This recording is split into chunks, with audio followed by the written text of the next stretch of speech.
तो मेरी तरह 100 मुकदमे लगा कोई राजनीति करे तो सही, पूछे तो सही किसी किसी सोने के चम्मच से जो लोग सोने के चम्मच लेके पैदा हुए हैं, या मुख्यमंत्री जी के परिवार से या प्रधानमंत्री के परिवार से, किस नेता के परिवार, किससे कहिए तो सही, एक मुकदमा झेल के 16 महीने जेल काट के देखे। तो कहा प्रोफेसर साहब, माँ हाथ रोक लेती है।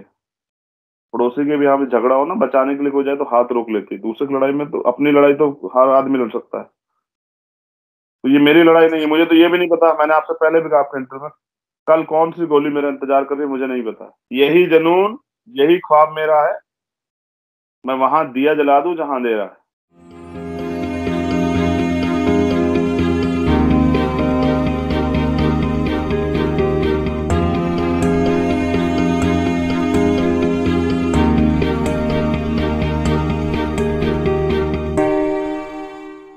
खास मुलाकात। दोस्तों, रतन लाल बोल रहा हूं। काम की बात में आपका स्वागत है और हमारे साथ है आज आजाद समाज पार्टी के राष्ट्रीय अध्यक्ष चंद्रशेखर आजाद। बहुत ज्यादा परिचय देने की जरूरत नहीं है, आप सब जानते हैं। और भीम आर्मी सहारनपुर घटना से आप परिचित होंगे। इन पे रासुका लगाया गया था, लंबे समय तक जेल भी रहे। लगातार देश भर में, खास तौर से उत्तर प्रदेश और पंजाब में और देश के तमाम भागों में चंद्रशेखर जहां भी एट्रोसिटीज, अन्याय की बात होती है, लगातार जा रहे हैं, लोगों से मिल रहे हैं, बातचीत कर रहे हैं। जितना उनके वश में है वो लगातार वो करते हैं। इसके अलावा कई आंदोलनों में, अभी किसान आंदोलन में काफी सक्रिय रहे हैं और तमाम गतिविधि में, उत्तर प्रदेश में चुनाव है, तमाम बात पे चर्चा करेंगे आज। मैंने रिक्वेस्ट की थी कि बहुत दिन हो गया, अम्बेडकरनामा पे आइए और लोगों को सुनाइए क्या चल रहा है। अम्बेडकरनामा में समय की कोई सीमा नहीं होती, आप जितना बोलना चाहें बोले। चंद्रशेखर, स्वागत है अम्बेडकरनामा पे। आभार। जय भीम। जय भीम। चलिए हम शुरू करते हैं, पहले किसान आंदोलन से करते हैं, उसके बाद और इशू पे जाएंगे। आप लगातार किसान आंदोलन में सक्रिय रहे हैं, हम लोग भी उसमें गए हैं, कई बार मुद्दों को उठाते रहे हैं क्योंकि बहुत ही जरूरी मसला था। लेकिन इस दौरान मैं सोच कर रहा था, कुछ जानकारी मेरे पास जो मिली है उसे मैं आपको साझा करने चाहता हूँ। जानकारी ये है कि इंदिरा गांधी जब प्रधानमंत्री थी, 1972 की बात कर रहा हूँ, जिस वर्ष मेरा जन्म हुआ था, उस समय इंदिरा गांधी ने Haryana land and ceiling act 1972 बनाया था, जिसके हिसाब से अस्पृश्य अनुसूचित जातियों को 3 या 3.5 किले जमीन एक मिनिमम प्राइस पे दी जानी थी। जी। और जी। कई लोगों ने आवेदन किया था, शायद इसकी जानकारी आपको हो, हरियाणा में भी आप काफी घूमते हैं कि कई लोगों ने, चूंकि पैसे का अभाव था, तो कई किस्त जमा किया, कुछ नहीं किया, कुछ 3 किस्त जमा किया, कोई 4 किस्त जमा किया। अल्टीमेटली वो लैंड, शायद जहां तक मेरी जानकारी है, अभी तक नहीं मिली। तो 50 साल हो गए। इंदिरा गांधी का इंटेंशन सही था कि सब एक व्यक्ति के पास ज्यादा से ज्यादा जमीन नहीं होनी चाहिए और जो भूमिहीन है उनको जमीन बांटी जाए। आखिर जो अनुसूचित जातियों को जो जमीन दी गई थी 3.5 किले मिनिमम प्राइस पे, वो जमीन कहाँ गई, किसके पास?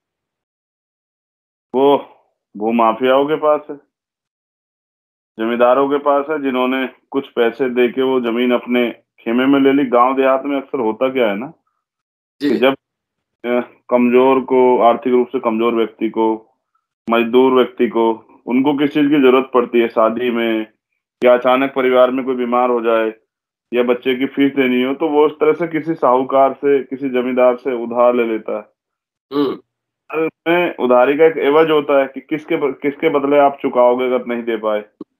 तो पुराने समय में जमीनें इसका एक बड़ा वो थी, क्योंकि रिसोर्सेज तो नहीं थे, कोई ऐसे बंगले कोठिया तो नहीं थी, गाड़ी घोड़े तो नहीं थे। तो अनुसूचित जाति के लोगों के पास तो ये जमीन ही थी, या उनके खुद के मकान। तो बड़े पैमाने पे ये आज जो है वो जमींदारों के पास है, उन्होंने कब्जाए हुए हैं, या भूमाफियाओं ने कब्जाए हुए हैं। चंद्रशेखर, एक जो द्वंद्व मैं देखने की कोशिश कर रहा हूँ कि जितने भी प्रोग्रेसिव जो स्टेप्स होते हैं या आंदोलन होते हैं, उसमें दलित समाज के लोग बढ़ चढ़ के हिस्सेदारी करते हैं, है ना, हिस्सेदारी करते हैं। आप भी, हम भी, सब लोग लिखते हैं, बोलते हैं, पढ़ते हैं। लेकिन अभी मेरे पास एक चिट्ठी है जो प्रधानमंत्री को 2019 में लिखी गई थी, हरियाणा के एक व्यक्ति ने लिखा है। और वो चिट्ठी जो है मुख्यमंत्री को मार की हुई, चीफ सेक्रेटरी को लिखा हुआ है, पैसे 32,000 रुपए जमा करा दिए गए जी। ठीक है, लेकिन उसमें अब तक कोई कार्रवाई नहीं हुई है। कहने का मतलब ये है कि दलित समाज के लोग हर तरह के आंदोलन में हिस्सेदारी करते हैं, चाहे किसान आंदोलन हो, चाहे तमाम इस तरह के जो भी प्रोग्रेसिव हो, महिलाओं के अधिकार की बात हो, लेकिन जहां दलितों के हक की बात आती है वहां पे जमींदार, बड़े बड़े किसान, बड़े बड़े साहूकार, राज सत्ता, पुलिस प्रशासन सब एक हो जाता है। ये चरित्र है, ये इस व्यवस्था का चरित्र, जिस व्यवस्था के खिलाफ हमारी लड़ाई। मैं आपका ध्यान आकर्षित करता हूँ, मैं जी कल पंजाब के कुछ लोग मेरे पास मिलने के लिए आए थे। जी उन्होंने कहा कि एक जंगल टाइप एक जगह थी, जी रहने लायक नहीं थी, उसमें पेड़ पौधे और तमाम तरह से वो पूरा जंगल बना हुआ था। कुछ लोगों ने उसको रहने के लिए तैयार किया, जी बड़े पैमाने पर तैयार किया कि आज वो रहने लायक जमीन होगी। जैसे ही वो रहने लायक जमीन हुई तो जो लुधियाना से जुड़े हुए लोग हैं, इंडस्ट्रियल एरिया के लोग हैं, उनकी नजर उस पर पड़ गई। जी अब वो लोग वहां लंबे समय से रह रहे हैं, अब सरकार उनको वहां से हटा देना चाहती है क्योंकि जी उद्योगपति, और वो जो रहने लायक उन्होंने बना ली तो इसलिए उद्योगपति चाहते हैं कि यहाँ से वो हटे। वो लोग अपनी लड़ाई को लड़ रहे हैं। कल वो मेरे पास आए थे तो मैंने उनसे कहा आप चिंता मत कीजिए, हम आपका सपोर्ट करेंगे, सहयोग करेंगे, आंदोलन करना पड़ा तो करेंगे। और जी ये जो एक पूरा एक सिनेरियो बना हुआ, एक बड़ा सा नाम हम सुनते हैं हमेशा, नक्सली, हाँ माओवादी, और हाँ ये क्या है? सुप्रीम कोर्ट ने भी कहा कि सरकार बनाती है नक्सली। जब आदिवासी, बहुसंख्यक आदिवासी समाज के लोग जो प्रकृति नेचर से प्यार करते हैं, वो जो जंगल में रहते हैं, आज भी उस संस्कृति को, अपनी जो प्रकृति की पूजा की संस्कृति, उसको नहीं छोड़ पाए हैं, तो वो जब रहते हैं तो वो वहां जो जमीन तैयार करते हैं, फिर उनको तमाम सरकारें, सिस्टम मिलके वो उनसे छीन लेता है। जब वो अपनी धरती, जिसको माँ मानते हैं, लड़ने का काम करे, जैसे किसान धरती को अपनी माँ मानते हैं, वो आंदोलन चला रहे हैं कि बीजेपी गवर्नमेंट के जो बिल है वो विरोधी हैं, उस जी तरह से तो आदिवासी उस धरती को अपनी माँ मानता है, लड़ता है, तो फिर उसको तमाम तरह के अन्याय अत्याचार से रूबरू होना पड़ता है। महिलाओं को उठा लिया जाता है, उनके साथ रेप होती हैं, हत्याएं होती हैं, घर झोपड़ियां वगैरह जला दी जाती, पक्के मकान तो होते नहीं है। कुछ लोगों को जी मार, लोगों को नक्सली कह के जो है उठा के जो है जेल में ठूस दिया जाता है, कत्ल होते हैं। तो ये व्यवस्था क्यों बनी? इसलिए तो बनी कि जब अन्याय, जोर जुल्म, जबरदस्ती होती है, वो भी कमजोर वर्ग के लोगों पे, तो सारा सिस्टम एकजुट हो जाता है। इसलिए तो आरक्षण व्यवस्था है। प्रोफेसर जी साहब को ये बात कहनी पड़ेगी। जी आप देख रहे हैं सिंगू बॉर्डर वाला पूरा मामला, पूरे देश में क्या माहौल है आप देख रहे हैं। और आरक्षण के पीछे जो सोच थी वो यही थी। आज जी मैं के माध्यम से जनरल समाज के लोगों को भी और स्पेशली नौजवानों को ये कहना चाहता हूँ कि गांव देहात में जो पुरानी कहानियां, किस्से चले आ रहे हैं, उससे बाहर निकल के आपको इस आरक्षण का सच को समझना चाहिए, जानना चाहिए कि आरक्षण है क्या। 2%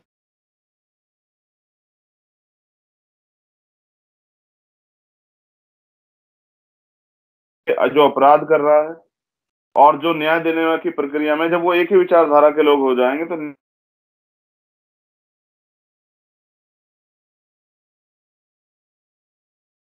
हिस्सेदारी। इसीलिए राजकाज की व्यवस्था की गई, जिसको हजारों साल से इतिहास में जो है न्याय नहीं मिला। बाबा साहब को समझ आ रहा था कि उनको न्याय नहीं मिलेगा, उनके साथ जो है ना धोखा होगा, इसलिए आरक्षण व्यवस्था पे बात हुई कि भाई उनकी हिस्सेदारी, उनके लोग भी रहे, तो कम से कम उनके लोग रहने से, उनकी नीयत तो ये थी कि इनके लोग रहने से इनकी हकों की बात होगी, इनके लिए नीतियां बनेगी। आज तो जो लोग सिस्टम में बैठे हैं वो भी थोड़ा सा जो है आरक्षण का लाभ लेने के बाद वो भी जो है मनु तंत्रवादी हो जाते हैं। तो वो भी जो है ना उस समाज से दूरी बना लेते हैं, उस समाज की पैरोकारी करना बंद कर देते हैं, वो सिस्टम के लोग हो जाते हैं, वो सरकार के प्रति समर्पित हो जाते हैं, वो समाज के प्रति समर्पित नहीं रहते। तो अगर जनरल समाज के लोग, सामान्य वर्ग के जो लोग हैं, नौजवानों को अगर वो बेसिकली इस कॉन्सेप्ट को पढ़ें कि आरक्षण व्यवस्था है क्या, तो शायद मुझे लगता है कि एक भाईचारा बनने का काम होगा। जो भ्रांति या झूठ जो फैलाएगा आरक्षण के बारे में, शायद वो दूर हो जाने का काम होगा। अगर, अब देखिए, पहली बार आपने सुना होगा ना, सरेंडर कर रहे हैं अपराधी, पुलिस नहीं पकड़ रही है, सरेंडर कर रहे हैं। हम्म क्या क्या इतना कमजोर है देश के चंद लोगों के सामने जो है उसने घुटने टेक दिए, हम्म आरोपियों को गिरफ्तार नहीं कर पा रहा। और आपने देखा क्या हुआ है। देखो, मैं जहां तक मैं पंजाब होके आया, मैं यूपी का रहने वाला हूँ, पंजाब के कल्चर को जानता हूँ, दूर से रहने की वजह भी जानता हूँ, यहाँ की कल्चर नहीं फिर भी जानता हूँ कि कोई हम्म गुरु भेद भी नहीं कर सकता, निरादर नहीं कर सकता, तौहीन नहीं कर सकता। मैं उस परिवार से मिलने गया, वहां जाके देखा, छोटा था घर 2 कमरों का, मगर उसने अपने एक घर में लखवीर ने लगाई हुई थी गुरु नानक देव की तस्वीर, गुरु गोविंद सिंह जी की तस्वीर, और भी 1-2 धर्मों की तस्वीरें उन्होंने लगाई हुई थी। ठीक है, वो अब बंदा जो है ना, घर गुरुद्वारे नहीं जाता, वो गुरुद्वारे के बाहर बैठ जाता था, अपनी बहन से कहता था कि मुझे यही ला के दे देना प्रसाद है, मैं बीड़ी सिगरेट पीता तो मैं अंदर नहीं जाना। तो मैंने वहां जाके मैंने महसूस किया कि जब किसी कमजोर के साथ ही होता है तो फिर सारा सब लोग एक तरफ हो जाते हैं। तो अगर चंद्रशेखर भी वोटों की गिनती और गुणा भाग की परवाह करेगा तो फिर तो बाबा साहब के आंदोलन से धोखा हो जाएगा। बाबा जाहिर। साहब लड़ रहे थे, तो अंतिम व्यक्ति के लिए लड़ रहे थे, तो उनके आंदोलन से धोखा हो जाएगा, और अगर मैं भी धोखा करूंगा तो फिर मैं खुद से आंख नहीं मिला पाऊंगा। ये तो मेरा वादा था खुद से इस आंदोलन में आने की वजह के समय। मुझे किसने धक्का थोड़ा दिया था कि आप जाके सामाजिक काम करो, अपना जीवन न जियो, ये आंदोलन चलाओ। तो मैं तो अपने अपने मन से हम लोगों ने चयन किया था, तो आज हम धोखा किस मुंह से करें। इसलिए जाहिर। निर्मम हत्या हुई है, उनको सजा मिलनी आता हूँ चाहिए। उस मुद्दे पे आता हूँ, अभी उस हम पे विस्तार से बात करेंगे।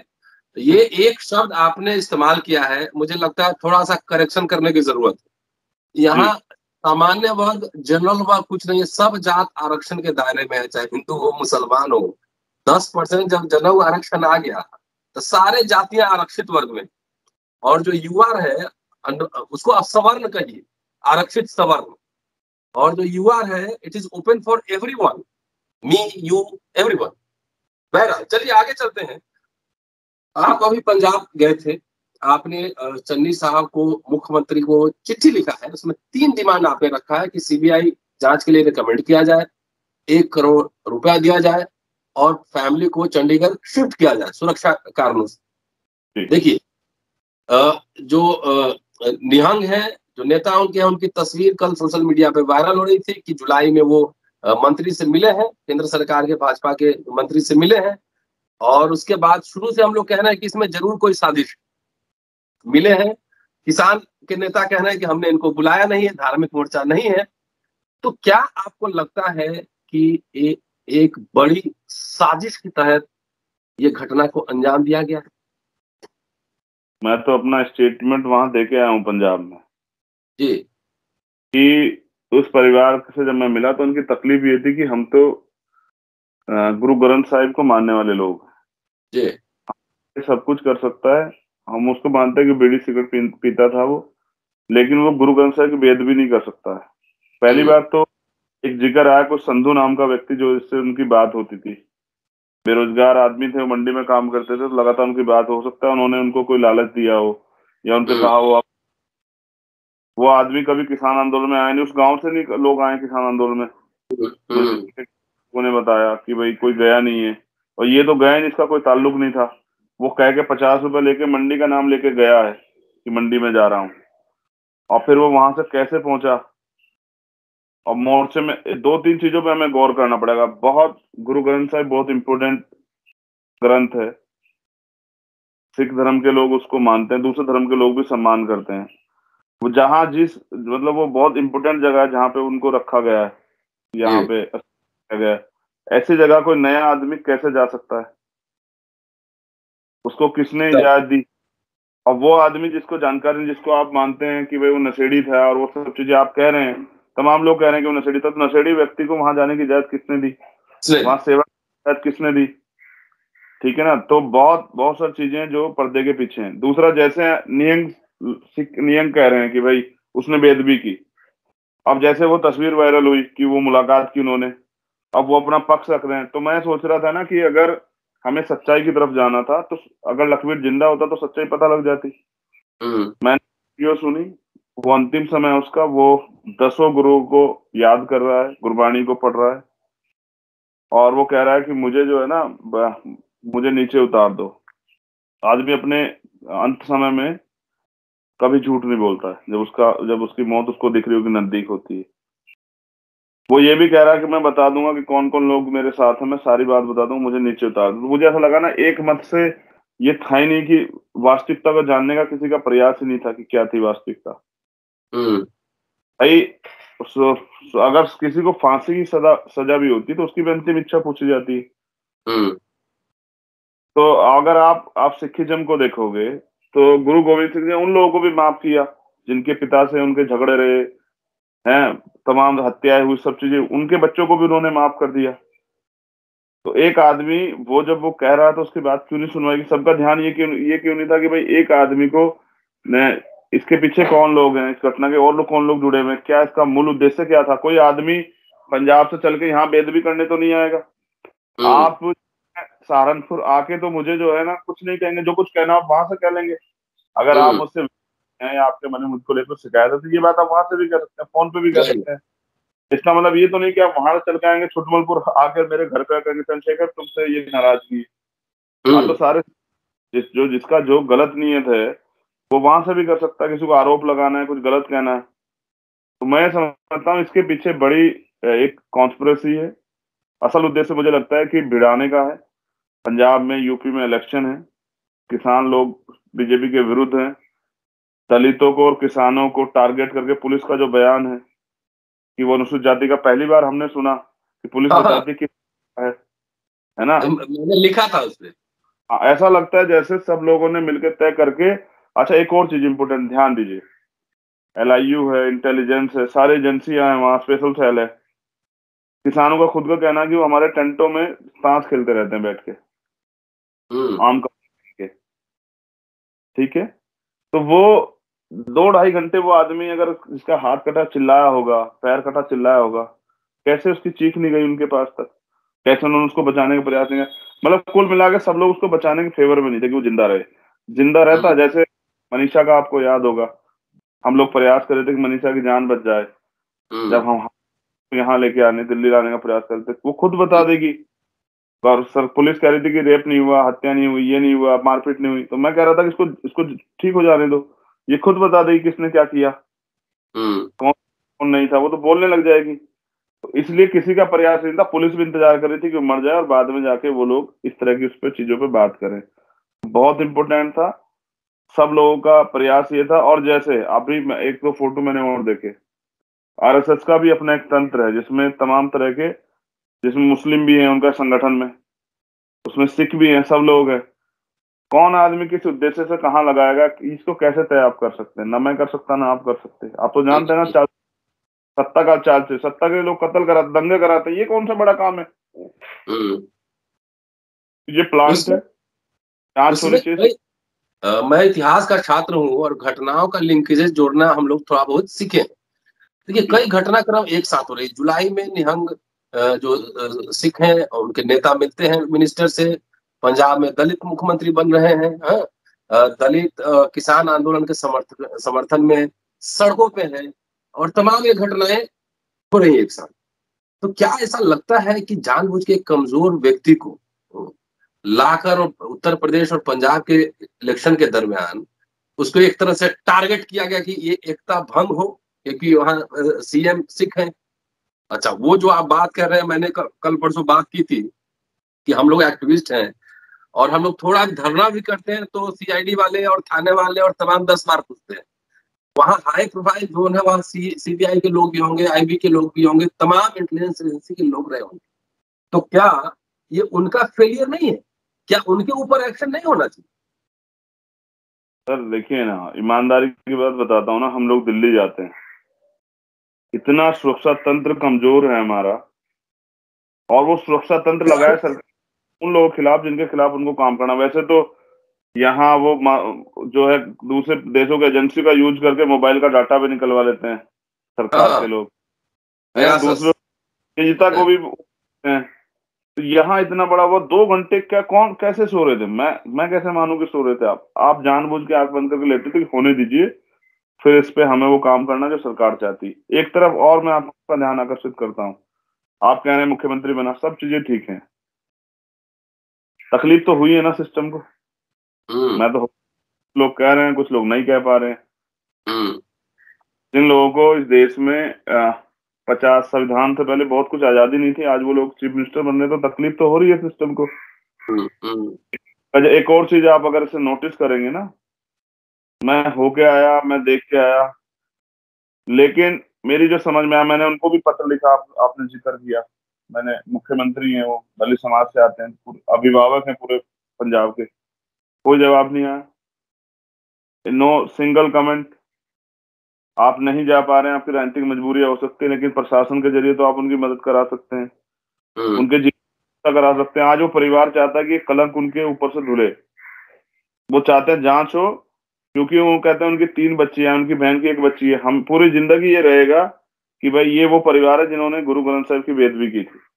उनको इस बात से तकलीफ है, वो चाहते हैं कि इसकी जांच हो और दूध का दूध पानी का पानी। हम भी चाहते हैं कि जांच हो, और कमजोर पे तो सबका बस चलता है ना। दंगे में कौन मरता है? कोई नेता मरता देखा है क्या आपने? नहीं। वही तो मरता है ना जिसका कोई दोष नहीं होता है। सब चीजें तो एक क्लियर है।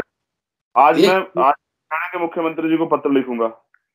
अभी तो हम्म, आपने, हाँ, वहां का, क्योंकि घटना हरियाणा में हुई, तो मैं उनके उस मुख्यमंत्री को पत्र लिखूंगा, भाई आप पैरवी कर दो, आप मुआवजा दे दो, आप उस परिवार की सुरक्षा करा दो, आपके यहाँ घटना हुई है, आप जांच के लिए सीबीआई से कह दो। मैं उनको भी हम्म, पत्र लिख के देख, जो चुनाव से पहले हमारे पैर धोने वाले लोग हैं दलितों के, मैं आज हम्म, यूपी वाला का चरित्र दिखाता हूँ। अभी तक तो मैंने आपको कांग्रेस के जो मुख्यमंत्री उनका चरित्र दिखाया। हमारे लोग हैं ना, ये जो धर्मांध हुए हुए हैं, इनको पता लगना चाहिए कि हम्म, बाबा क्यों कहते थे इनकी स्वतंत्र राजनीति खड़ी हो। वो इस हम्म, बात है, इसलिए हम्म, मैंने कांग्रेस का क्षेत्र में जाके कांग्रेस का चरित्र दिखाया कि देखिए, उनको अपने नफा नुकसान की परवाह है, वो नहीं बोलेंगे। अब मैं आपको बीजेपी का चरित्र दिखाऊंगा। आज मैं देखता हूँ मुख्यमंत्री, फिर मैं आपको इस देश के प्रधानमंत्री का चाल चरित्र दिखाऊंगा, जो बहुत बड़ी बड़ी बातें करते हैं। फिर मैं एक और पार्टी है उसका भी चाल चरित्र आपको दिखाऊंगा। मैं उनको भी हम्म, लेटर लिख, आप आइए, अब इनके बस का हम्म, नहीं हो रहा। आप आते हैं सब जगह, आप सबकी बातें करते हैं। लखीमपुर खीरी पे भी आपने प्रेस कॉन्फ्रेंस की थी कि नहीं, हम्म, किसान हुआ।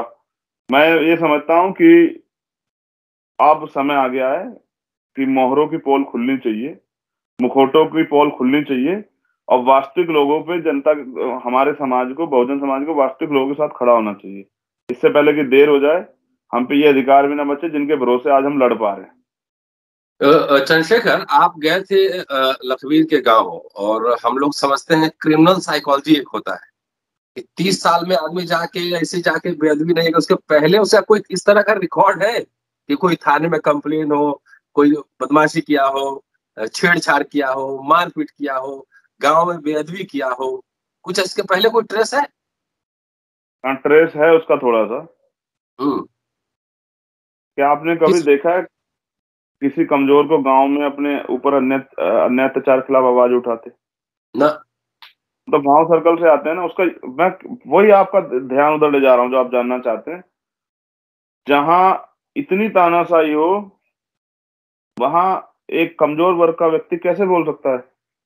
कोई, no one single complain over there, हम्म,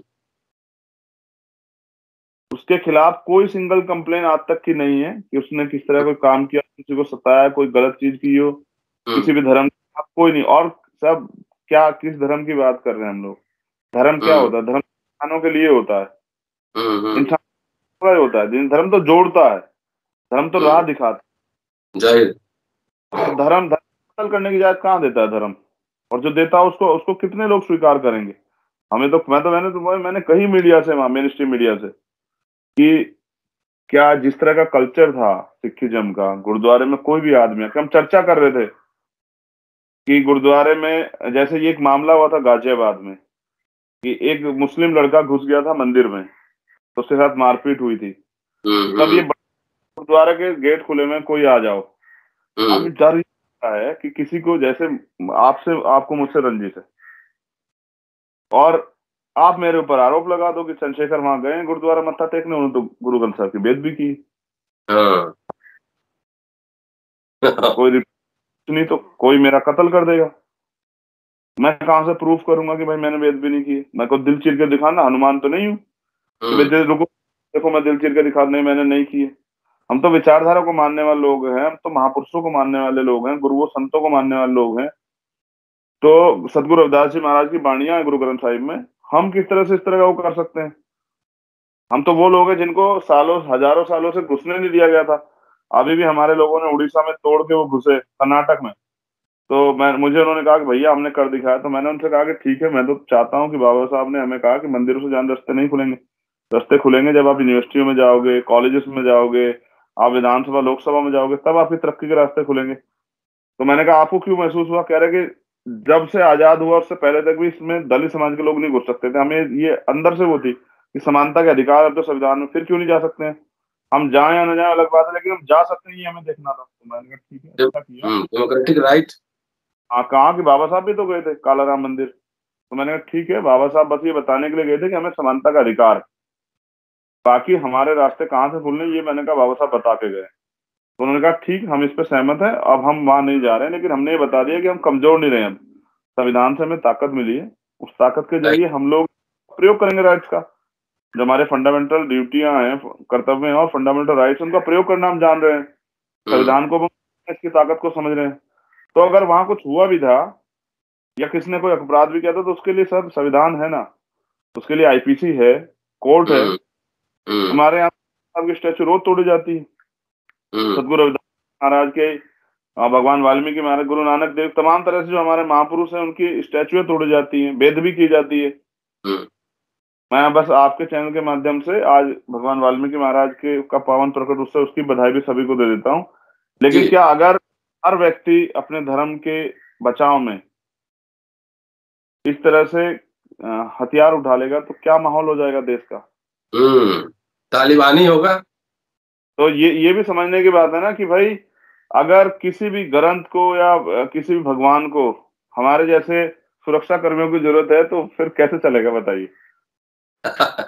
एक बात और चंद्रशेखर, अभी गोरखपुर में वो मनीष गुप्ता हत्याकांड हुआ था, पुलिस ने महाराज को, अखिलेश यादव गए वहां 20 लाख रुपया देकर, फोटो बहुत वायरल हुआ। मुख्यमंत्री ने वहां पे एक सरकारी नौकरी 50 लाख रुपए दिया। लखवीर वाले मामले में बहन जी ने ट्वीट किया कि 50 लाख मिलने चाहिए, आपने लिखा 1 करोड़ मुआवजा मिलना चाहिए। तो जब बड़े लोग के साथ इस तरह की दुर्घटना होती है तो सरकार, नेता सब पहुंच जाते हैं पैसा लेके, लेकिन जब छोटे लोग, मतलब जो कमजोर लोग हैं, उनके साथ एक घटना हुई, अभी तक कोई बाहर निकल के आया नहीं। पार्टी फंड से ही 10 लाख दे देता कम से कम। मैं जोड़ने के लिए हूँ तो इतना ही कहूंगा, 15 तारीख को मैंने ये किया था ट्वीट शाम में।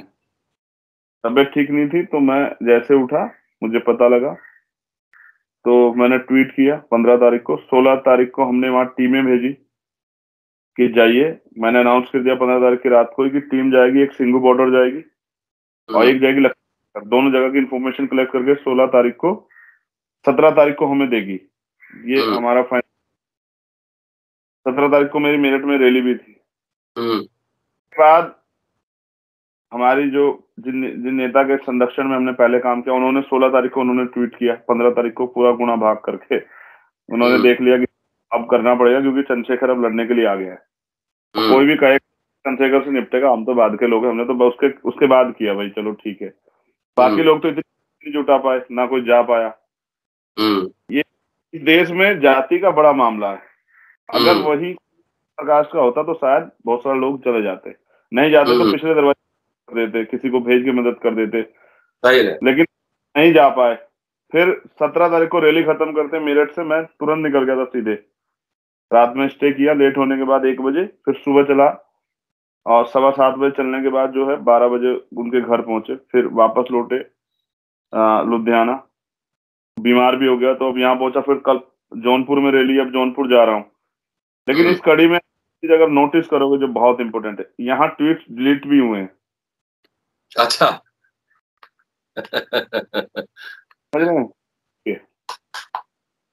नेता जो होता है ना, समाज का नेता, वो समाज को तरक्की की राह पे लेके जाता है। अगर मैं आज दलितों के साथ न्याय नहीं कर रहा, उनके साथ नहीं खड़ा रहा, कल किसी और व्यक्ति के साथ अन्याय होगा, कैसे खड़ा हो जाऊंगा? जब मेरा न्याय का नहीं है। जब मैं अपने व्यक्ति की आस पे, अपने व्यक्ति की हत्या पे चुप रह सकता हूँ, तो किसी और की पे चुप हो सकता हूँ। यही तो नफा नुकसान, 35 गुना भाग, यही तो है कि भाई नुकसान हो जाए तो कोई 10 लाख नहीं देगा। ये हमारे माथे पे लिखा हुआ ना यहाँ, दलित। इसके ये लिख जाने के बाद ना, हमारा कर्म, हमारा ज्ञान, हमारा इस देश के प्रति त्याग सब जीरो हो जाता है। हमारा समर्पण, हमारा त्याग सब जीरो हो जाता है। आपकी काबिलियत गायब हो जाती है, सब चीजें गायब हो जाती है। बस पता लगना चाहिए व्यक्ति को कि जाति क्या है। ये मेरे माथे पे लिखी हुई है, जब तक जिंदा रहूंगा लिखी रहेगी ये दलित। मरने के बाद भी रहती है। हाँ, मैं कह रहा हूँ फिर मुझे नहीं पता लगेगा ना क्या हुआ उसके बाद। जब तक जिंदा मुझे पता है कि मेरे साथ क्या हुआ। मेरे मरने के बाद मेरी कोई इस तरह का कोई जो इस विचारधारा के विरोध में कोई मेरी हत्या कर देगा या हत्या करके डाल देगा, मेरे शव को कोई चील कौवे खाएंगे या कोई जानवर, कुत्ता, भेड़िया कोई निकल जाएगा, कोई जानवर और निकल जाएगा, मुझे नहीं पता है मरने के बाद क्या होगा। लेकिन जिंदा रहते मुझे पता है कि चंद्रशेखर सबसे ज्यादा काबिल हो सकता है। वो बहुत मेहनत करता है, वो टाइम्स मैगजीन में अपना उसका नाम आ सकता है वहां, लेकिन वो इस देश में, तो देश के अंदर अकेला व्यक्ति हो सकता है इसका नाम आएगा कि भाई वो उभरता हुआ नेता, लेकिन इस देश में उसकी जाति की वजह से वो मेन स्ट्रीम मीडिया के लोग कहते हैं दलितों के नेता, तो अंदर से झुलाहट होती है। फिर लगता है कि ठीक है, हाँ तुम नेता तो कह रहे हो, कल एक समय आएगा कि हम अपनी प्रतिभा, अपने जो इस देश के प्रति हमारा समर्पण है, क्योंकि बाबा साहब ने कहा मैं प्रथम और अंत्य भारतीय हूँ। आज मुझे बाबा साहब की वो लाइन याद आती है, प्रोफेसर साहब आप तो विद्वान व्यक्ति हैं, उन्होंने कहा जब मेरे हित में और देश हित में टकराव होगा तो मैं देश की तरफ खड़ा रहूंगा, लेकिन जिस दिन दलितों के हित में और देश के हित में टकराव होगा तो मैं दलितों की तरफ खड़ा रहूंगा। क्यों कहा बाबा साहब ने? क्यों उनको लगता था कि इनकी लड़ाई कोई नहीं लड़ेगा, जब इनके हितों के टकराव होगा तो तब तमाम लोगों को ताले लग जाएंगे, उनका उनका सामाजिक चरित्र, उनका सब चीजें रुक जाएंगी, थम जाएगी, एक शून्य हो जाएगा, तब अम्बेडकर खड़ा रहेगा। तब ये बाबा साहब को लगता था, उन्होंने बात कही थी। आज भी ये बात आपके साथ कि लखवीर को किस तरह मारा गया, उसका हाथ काट दिया गया, उसका पैर काट दिया गया, उसको लटका के रखा गया। उसका पिता कह रहा है अगर उसने बेद भी उसको 10 थप्पड़ मार देते, जिंदगी तो बकस देते। तुम पैदा नहीं कर सकते हो, तुम्हें जान लेने का अधिकार किसने दिया? उसके शव के साथ क्या हुआ आपको पता है? उसका चेहरा नहीं दिखाया गया किसी को, उसके परिवार के व्यक्ति को। जब उसका उसका अंतिम संस्कार हुआ तो वो बल्ब जल बंद कर दिया गया। आज कुछ लोगों ने कहा उसके घर जाके अंतिम अरदास नहीं होने देने के, तो मैंने कहा कि पाजी हमारी पूरी टीम रहेगी बाबा, आप चिंता मत करना, ये आपके बेटे की जबान है, हम देखेंगे कौन रोकेगा। लोकतंत्र है यहाँ। तो कभी आपने सुना किसी रेपिस्ट के साथ ऐसा हुआ? किसी धर्म, जाति, मजहब के रक्षकों ने आगे कर दिया कि नहीं इसने बच्चे के साथ गलत किया, इसको काट दो, ये कर दो, वो कर दो? किसी के घर जलाने वाले के साथ ऐसा हुआ हो? नाबालिग बच्चियों को बेइज्जत करने वाले के साथ ऐसा हुआ हो? उन बाबाओं के साथ ऐसा हुआ जिनको जो अपने आप को भगवान समझते थे, वो आज जेलों में सड़ रहे हैं, उनके साथ ऐसा हुआ कोई खड़ा हुआ हो? नहीं। अगर आपको पता लग गया कमजोर है, तब आपका बलवान जोश जो है ना वो जाग जाता है, आपका घमंड।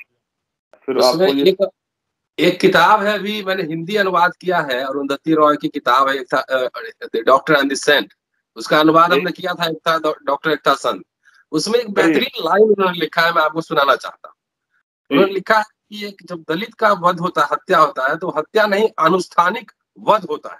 अनुष्ठान में जैसे बलि चढ़ाया जाता है, अंग भंग किया जाता है, नंगा करके घुमाया जाता है, विवश किया जाता है, और इसकी वजह यह है कि उस घटना के जरिए पूरे समाज को आतंकित करने का प्रयास होता है। मैंने पढ़ी है बड़ा है। हाँ, संत और डॉक्टर, डॉक्टर एक संत, हाँ एक था डॉक्टर तो संत, मैंने पढ़ी है। अच्छा हाँ चलिए। और मैं समझता हूँ ये बिल्कुल तथ्यात्मक है। ये वो देश है जहां आज भी मेंढक मेंढकी की शादी करा के तय किया जाता है कि बारिश हो जाएगी। तय किया जाता है कि वो मेंढक मेंढकी का कि बारिश रुक जाएगी।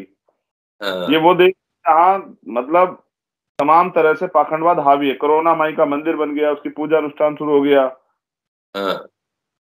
तो ये आप समझिए ना, तार्किक क्या है, वैज्ञानिक क्या है, बात क्यों नहीं करना चाहते हम लोग वैज्ञानिक इश्यूज पे? हम तर्क संगत विज्ञान पे बात क्यों नहीं करना चाहते हैं? हम डरते हैं, हम डरते हैं कि जिसको हमने हजारों साल से दबाया, ये कल हमसे अवसर मिलने पे, इनको मौका मिलने पे आगे बढ़ जाएगा और हमें इसके डाउन के साथ काम करना पड़ेगा, तो जाति घमंड टूट जाएगा। चलिए चलते चलते आखिरी सवाल चंद्रशेखर, कई लोग कह रहे हैं कि चंद्रशेखर को अब नेता बनना है, राजनीति करना है, एमएलए एमपी मिनिस्टर बनना है, इसलिए ये सब पूरा भाग दौड़ कर रहे हैं। सामाजिक काम करना होता तो भीम आर्मी कर ही रही थी, सामाजिक जागरण तो चल ही रहा था। तो आप पे बहुत आरोप लगते हैं कि वो नेतागिरी करना है, पॉलिटिक्स करना है, विधायक बनना है, मंत्री बनना है, इसलिए सब कर रहे हैं। इस पे क्या टिप्पणी करेंगे? नहीं, नेता वेता नहीं बनना है, विधायक एमपी, प्राइम मिनिस्टर बनना है या बनाना है सर। ये बात भी कॉन्फिडेंस होना चाहिए। आप ये समझिए ना, मेरे ऊपर जो आरोप लगा ले, लेकिन मैं कह रहा हूँ आप विधायक हैं, आप एमपी हैं, आप किसी पार्टी के नेता, आप पे तो मुझसे ज्यादा संसाधन है ना। मैं तो एक गरीब का बेटा हूँ, प्राइमरी स्कूल का हेडमास्टर। आप मुझसे ज्यादा काम क्यों नहीं करते हो? आप मुझसे पहले चले जाओ ना, जान दांव पे लगाओ तो सही। और भीम आर्मी तो कर रही थी, लेकिन जब भीम आर्मी के लोग साथ अन्याय अत्याचार होता कौन वो करता है? ये तो लोग चाहते हैं कि बलि चढ़ जाए। भाई, देश की सरकार मेरे खिलाफ गई है हाई कोर्ट में बेल रिजेक्शन के लिए। मैं लड़ते लड़ जाऊं, लेकिन मैं जो बदलाव चाहता हूं बहुजन समाज के लोगों की जिंदगी में वो ना कर पाऊं। इसकी तकलीफ, ये ऐसे गुलाम बने 70 साल से सारी पार्टियां हैं। मैं आज सबकी बात कर रहा हूँ। मैं भाजपा की बात कर रहा हूँ, मैं कांग्रेस की बात कर रहा हूँ, मैं बसपा की बात कर रहा हूँ, समाजवादी की, अब आम आदमी पार्टी। आप बताओ कितने लोगों की जिंदगी बदल गई है? सब क्या बताइए, सामाजिक परिवर्तन के लिए किसने काम किया? जाति के खिलाफ किसने काम किया? गरीबी हटाने के लिए किसके गरीबी हटाने के खिलाफ किसने काम किया? अगर किया होता तो चंद्रशेखर की जरूरत क्या क्यों पड़ती? मेरे ऊपर इल्जाम लगाने से अच्छा है कि ये लोग जाके काम करें। और मैं तो कह रहा हूँ, चलो मैं सबसे पहले चला गया, लखीमपुर पुरी भी चला गया, यहाँ भी चला गया, जामा मस्जिद भी चला गया, गुरु रविदास घर भी चला गया, सब जगह चला गया। आप भी जाते हैं। हाँ, सही बात है। आप पे तो साधन है, सब चीजें हैं, आपको तो एक प्रोटोकॉल मिलेगा, विधायक एमपी भी हैं। और मैं अपने दिल की बात बताऊं ना, प्रोफेसर साहब अगर विधायक एमपी बनना था ना, तो कोई सी पार्टी से बन जाता। जिस पार्टी और ये तो है। विचारधारा पे गुलामी स्वीकार करके पट्टा डलवा के गले में, अगर विधायक एमपी बनना तो 2019 में बन जाता, 2017 में बन जाता। ठीक है, विधायक एमपी बनना लक्ष्य नहीं है। मान्यवर काशीराम साहब का चेला हूँ, बाबा साहब अम्बेडकर का ओरिजिनल खून हूँ। ये मिशन चलाना है। अगर आज हम नहीं चला रहे तो आप बताइए बहुजन आंदोलन को कौन आगे बढ़ा रहा है? बताइए, आप एक पार्टी का नाम बता दीजिए। चलिए, आप तो विद्वान हैं, पूरे देश पर नजर रखते हैं, आप बताइए कौन चला रहा है? बीएसपी भी चला रही है, तो सर्जन सुख आई होगी। जो बहुजन आंदोलन, वंचित वर्ग का आंदोलन, उसकी लड़ाई कौन लड़ रहा है? एक दल बता दीजिए आप। कुछ नहीं है। सोशल पूरे मीडिया वर्ग। सोशल मीडिया पे सोशल एक्टिविस्ट लड़ रहे हैं। हाँ, सोशल एक्टिविस्ट सोशल मीडिया। तो जब इस देश में सभी विचारधाराओं के दल है, तो बाबा साहब अम्बेडकर और काशीराम साहब की विचारधारा का दल क्यों ना हो? रामस्वरूप महामना रामस्वरूप जी की विचारधारा का दल क्यों ना, रामस्वरूप वर्मा जी की विचारधारा का दल क्यों ना हो? बाबू जगदेव प्रसाद कुशवाहा, जन्ना कपूर ठाकरे की विचारधारा का दल क्यों ना हो? पेरियर रामास्वामी नायकर की विचारधारा का दल क्यों ना हो? संत गाडगे जी महाराज, नारायण गुरु, छत्रपति साहू जी महाराज, राष्ट्रपिता ज्योतिबा फूले, इनकी विचारधारा का दल क्यों ना हो? कोई है तो आप मुझे बता दो, मैं भी उनसे बात कर लेता। तो मैं तो वो कर रहा हूँ जो होना चाहिए। और अगर ये राजनीति तो सब करो ना भाई, आप भी करो, हर कमजोर के साथ खड़े हो जाओ। अभी आज आगरा में, अभी सुबह की बात है, आज एक तरफ भगवान वाल्मीकि प्रकट उत्सव मना रहे हैं, एक सफाई कर्मचारी पे चोरी का इल्जाम लगा के थाने में पीट पीट के मार दिया। आज? हाँ, आज ही सुबह, कल रात की घटना है। सुबह ये पूरा हो गया, सुबह न्यूज में आ गया, पूरा बवाल है, पूरे फोर्स लगी। मैं पूछना चाहता हूँ, मेरा तो मन था कि आज मैं वहां जाऊं, लेकिन क्योंकि मुझे जौनपुर जाना है, बहुत लंबा सफर है मेरा, फ्लाइट का जाने का वो बना हुआ है बनारस। मैं आपसे पूछना चाहता हूँ, मैं वहां नहीं जा पा रहा हूँ, कोई और दल के लोग चले जाएं। तो भीम आर्मी तो आज भी अपना काम कर रही है, कल भी कर रही थी और आगे भी करेगी। भीम आर्मी तो एक विचारधारा जो खत्म नहीं हो सकती है। लेकिन आजाद अब अपने हाथ में, भीम आर्मी के लोग जो हैं, जो भीम आर्मी चल के आजाद समाज पार्टी में स्टेब्लिश हो रहे हैं, भीम आर्मी के लोग जो ताकत चाहते हैं परिवर्तन के लिए, क्योंकि उनकी समझ में आ गया कोई नहीं बदलेगा उनकी जिंदगी। आज बड़े बड़े मॉल बने हुए हैं, बताओ क्या हजारों लोग, प्रोफेसर साहब यहाँ बिना छत के नहीं रहते थे। तमाम तरह से यहाँ खाना बर्बाद होता है, शादियों में, बड़े बड़े आयोजनों में, बताओ कितने लोग आज भी भूखे रहते हैं, नहीं रहते हैं। यहाँ तमाम तरह की मील लगी हुई है, बड़े बड़े फैक्ट्रियां, बड़े बड़े शोरूम, बताओ आज भी कितने लोग ऐसे जिनके तनों पे तन रखने के लिए कपड़ा नहीं। तो ये जो गैर बराबरी है, ये जो समानता होनी चाहिए थी, ये जो नहीं है, इसके खिलाफ हमारा आंदोलन है कि समानता हो, सामाजिक, आर्थिक, राजनीतिक, धार्मिक, सब चीजों की समानता हो। तो हम तो, जो हमें समझ आई, हम हमें मैं तो ये समझता हूँ हमारे ऊपर कर्ज है, हमारे महापुरुषों का, उसको हमें चुकाना है।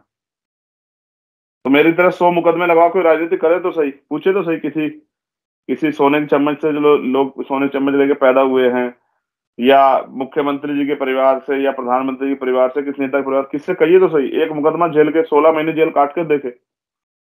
तो कहा प्रोफेसर साहब, माँ हाथ रोक लेती है, पड़ोसी के भी यहाँ पे झगड़ा हो ना, बचाने के लिए कोई जाए तो हाथ रोक लेती है। दूसरे की लड़ाई में तो, अपनी लड़ाई तो हर आदमी लड़ सकता है। तो ये मेरी लड़ाई नहीं है। मुझे तो ये भी नहीं पता, मैंने आपसे पहले भी कहा आपके इंटरव्यू में, कल कौन सी गोली मेरा इंतजार कर रही है मुझे नहीं पता। मुझे नहीं पता कि कल कौन सी तलवार, चाकू, भाला, मैं जिस तरह जाता हूँ बिना सुरक्षा के, सब चीजें कौन इंतजार कर रहा है मुझे नहीं पता है। लेकिन मुझे पता है कि आज क्या, तो कल कोई किसी नौजवान पे भरोसा नहीं करेगा, कल कोई किसी नए आदमी पे भरोसा नहीं करेगा, ये सोच के वो करता रहेगा कि भाई ये आदमी भी धोखा दे देगा।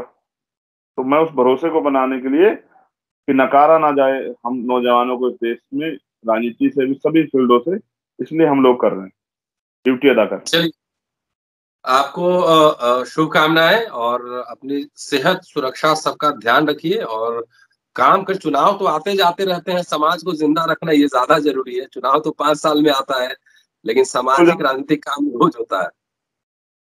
बिल्कुल जरूरी है और ये करना पड़ेगा प्रोफेसर साहब, ये हम सब लोगों की जिम्मेदारी है। क्योंकि वो कहते हैं ना, यही जुनून, यही ख्वाब मेरा है, मैं वहां दिया जला दूं जहां अंधेरा है। तो जिनके चलिए, जीवन, शुक्रिया सर। उनके और जीवन में उजाला करने के लिए हम लोग हैं। अम्बेडकरनामा एक छोटी सी कोशिश है समाज को जागृत करने का, वास्तविक चीजों से रूबरू कराने का, और जिसमें तमाम आप बहुत जानते हैं किस तरह। जी, सीखने को मिला नामा से, आपका बहुत बहुत आभार, आपकी टीम का शुक्रिया। आभार। Thank you and keep watching and sharing Ambedkarnama. ये चंद्रशेखर का बेबाक इंटरव्यू, खुल के इन्होंने सब बातें रखी हैं कि सारी पार्टियों और नेताओं का दलितों के प्रति क्या रुख है, सबकी पोल खोल करूंगा।